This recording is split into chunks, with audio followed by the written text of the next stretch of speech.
Yung kasasahod mo ng kahapon, sa lugawan kayo nag-date. Dahil yung sahod mo, naubos ha, kabayad sa parcel.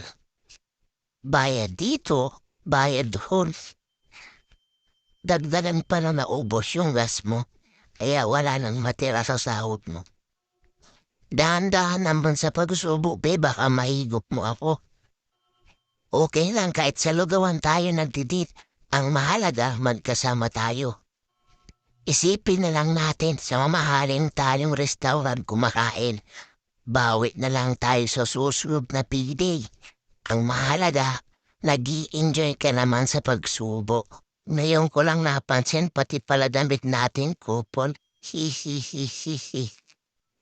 Nakalimutan ko si Fiona pala walang makain. Hindi naman pala siya kumakain ng lugaw.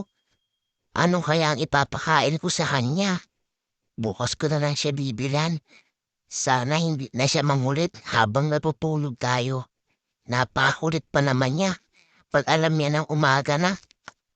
Shout out pala kay Ninang Rose niya. Baka lang kasi maalala mo si Fiona. Kasi lagi siya nagpaparamdam sa'yo.